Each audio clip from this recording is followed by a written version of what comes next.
महाराष्ट्र के एकनाथ शिंदे सरकार के 2 साल पूरे होने पर संजय राउत ने प्रेस कॉन्फ्रेंस करके बड़ा हमला बोला। उन्होंने कहा कि चोरों और बदमाशों की सरकार ने महाराष्ट्र में 2 साल पूरे कर लिए हैं।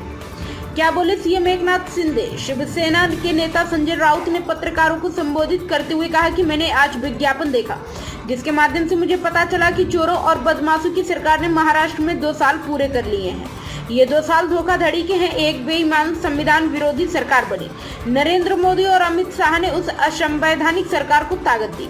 उन्होंने कहा कि तटस्थ रहने वाले विधानसभा अध्यक्ष ने पक्षपातपूर्ण निर्णय देकर इस सरकार को बचाया और राज्यपाल ने असंवैधानिक बहुमत परीक्षण का आदेश दिया।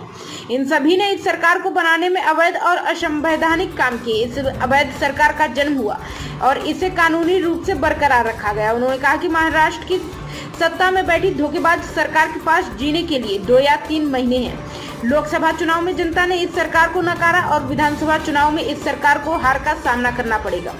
उन्होंने सवाल करते हुए कहा कि शिंदे सरकार ने 2 साल में क्या किया। धोखे से राज्य में आने वाली सरकार ने प्रदेश को कर्ज का बाजार बना दिया। उन्होंने महाराष्ट्र का उद्योग गुजरात में जाने दिया। ये राज्य का दुर्भाग्य है कि ये 2 साल सिर्फ ढोल पीट रहे हैं। एकनाथ शिंदे पर हमला बोलते हुए उन्होंने कहा कि दुनिया उनके कहे अनुसार नहीं चलती। क्या चोर और लुटेरे कभी बढ़ते हैं? अगर आप में हिम्मत है तो आपको अपनी पार्टी बनानी चाहिए थी और अपने सिंबल पर चुनाव लड़ना चाहिए था। लोकसभा चुनाव में शिंदे के लोग जहां भी खड़े हुए हैं वहां लाखों रुपए देकर वोट खरीदे गए। यह विद्रोह पैसे और बेईमानी का था। इस विधानसभा चुनाव से पहले लोगों के पैसे से वोट खरीदने का सीधा प्रयास रिश्वतखोरी है।